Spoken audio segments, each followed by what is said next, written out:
साल 1971 की बात है। इटली का शहर उडेन, जो बज़ाहिर एक आम और पुरसकून जगह थी, लेकिन इसी शहर की सड़कों पर एक ऐसी कहानी शुरू होने वाली थी जो सिर्फ एक कत्ल तक महदूद नहीं रही, बल्कि आहिस्ता आहिस्ता ये एक ऐसे राज में बदल गई जिसे लोग आज मॉन्स्टर ऑफ उडेन के नाम से जानते हैं।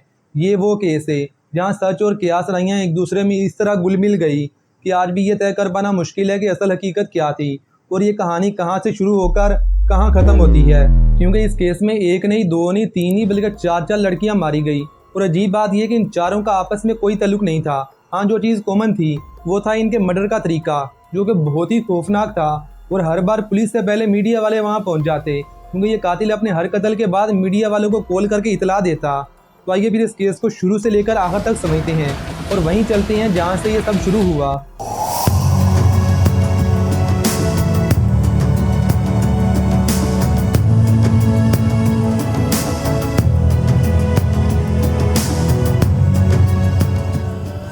इक्कीस और 22 सितंबर 1971 की दरमियानी रात, टाइम तकरीबन 11:50।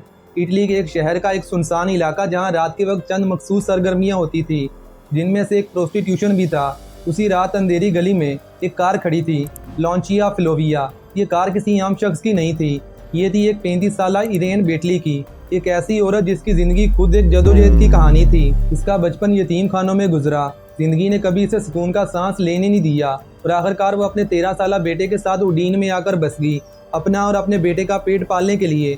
ना चाहते हुए भी उसे ये सारे गंदे काम करने पड़ते थे। इस रात इसकी एक साथी फ्लाविया ने इसकी कार को देखा तो फ़ौरन इसे कुछ अजीब लगा। इंजन बंद था, लेकिन गाड़ी के अंदर लाइट जल रही थी। कुछ देर तक वो इंतजार करती रही, लेकिन जब कोई हरकत नजर ना आई तो वो गाड़ी के करीब गई और जैसे ही इसने अंदर झांका तो इसकी चीख निकल गई। इरेन खून में लथपथ बेहिस्सो हरकत सीट पर पड़ी हुई थी। इसके जिस्म पर बार बार चाकू से वार किए गए थे। फ्लाविया फौरन गाड़ी की ड्राइविंग सीट पर बैठी और इसे अस्पताल ले जाने की कोशिश की, मगर तब तक बहुत देर हो चुकी थी। इरेन बेटली मर चुकी थी। कुछ देर के बाद पुलिस वहां पर आ गई और तहकीकात शुरू हो गई, लेकिन ये केस शुरू से ही उलझा हुआ था। इरेन के बैग में पैसे मौजूद थे, इसका मतलब ये कि ये डकैती नहीं थी। पोस्टमार्टम में पता चला कि इसके जिस्म पर चाकू के 10 वार किए गए थे, ज़्यादातर पीठ और गर्दन के करीब।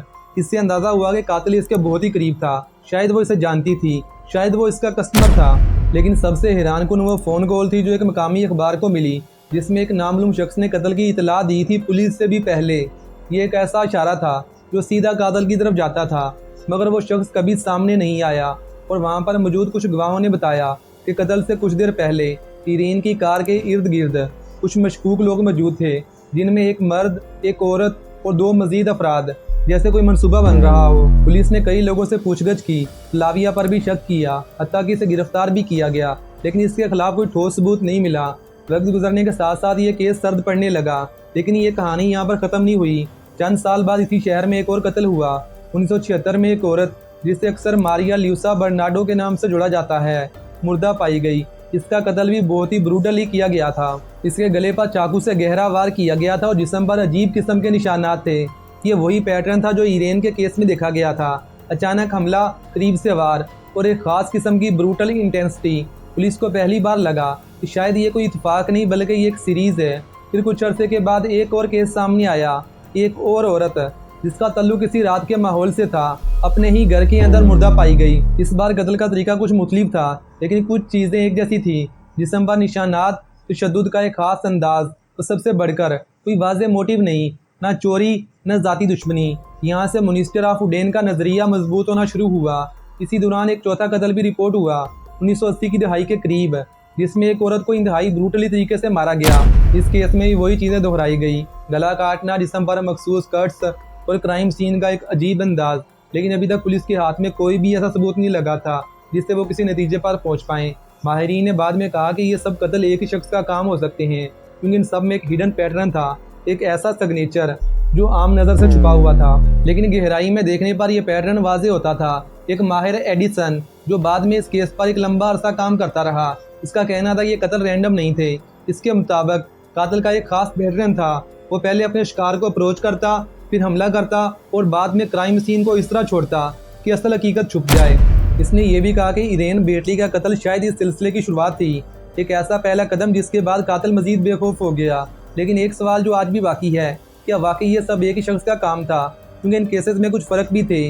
कुछ कत्ल घरों के अंदर हुए, कुछ सड़कों पर कुछ में तशद्दुद ज़्यादा था, कुछ में कम, लेकिन फिर भी एक अजीब सा तल्लुक इन सबको आपस में जोड़ता है। तो सबसे बड़ी बात, इनमें से किसी भी केस में कातिल कभी पकड़ा ही नहीं गया। इरेन बेटली के केस में पुलिस ने 4 लोगों को सस्पेक्ट लिस्ट में डाला था। नंबर 1 फ्लाविया, ये वो औरत थी जो क्राइम सीन पर मौजूद थी और इसी ने सबसे पहले लाश को देखा था और यही इरेन बेटली को अस्पताल की तरफ लेके जा रही थी। पुलिस ने इसे गिरफ्तार भी किया, लेकिन इसके खिलाफ कोई ठोस सबूत नहीं मिले, जिसकी वजह से बाद में इसे छोड़ दिया गया। पुलिस का सस्पेक्ट नंबर 2 था रेंटो, जो इरेन के साथ एक लंबे अरसे से रिलेशनशिप में था। ये दोनों बहुत सा टाइम एक दूसरे के साथ गुजारते थे, इसीलिए पुलिस को इस पर शक हुआ कि कहीं इनके दरमियान कोई झगड़ा वगैरह तो नहीं हुआ, जिसकी वजह से इसने अपनी ही गर्लफ्रेंड को रास्ते से हटा दिया हो। लेकिन जब पुलिस ने थोड़ी इन्वेस्टिगेशन की तो पता चला कि इरेन के मर्डर वाली पूरी रात ही अपने ही घर में मौजूद था। पुलिस का तीसरा सस्पेक्ट था इरेन का ब्रोकर, जिसके साथ इरेन पिछले एक लंबे अरसे से लिंक में थी और इन दोनों के दरमियान आजकल फाइनेंशियल डिस्प्यूट भी चल रहा था। लेकिन इस ब्रोकर ने भी कहा कि मैं तो पूरी रात अपने घर में मौजूद था, लेकिन ये अपनी इस बात को प्रूफ नहीं कर सका। लेकिन इस सब के बावजूद पुलिस ने इसे नहीं पकड़ा। पुलिस का चौथा और सबसे मिस्टीरियस सस्पेक्ट, जो कि प्राइम सस्पेक्ट भी हो सकता है, क्योंकि कुछ लोगों ने गवाही दी थी कि 21 और 22 सितंबर की रात को जब इरेन बेटली का कत्ल हुआ था तो इन लोगों ने इसकी कार के आसपास एक लंबा चौड़ा बड़े बालों वाला एक ऐसा आदमी देखा था जिसकी गाड़ी की नंबर प्लेट छुपी हुई थी। रात को तकरीबन 11 बजे के आसपास पुलिस ने बहुत इन्वेस्टिगेशन की, लेकिन ये मिस्टीरियस शख्स कौन था इसका कोई भी एविडेंस आज तक नहीं मिल सका। तो इस पूरी वीडियो को देखने के बाद आपको क्या लगता है कि ये सारे के सारे कत्ल एक दूसरे के साथ जुड़े हुए हैं या फिर किसी अलग-अलग इंसान इन सबको मारा है? इसके बारे में आपकी क्या राय है, आप कमेंट सेक्शन में बता सकते हैं। अल्लाह हाफिज़।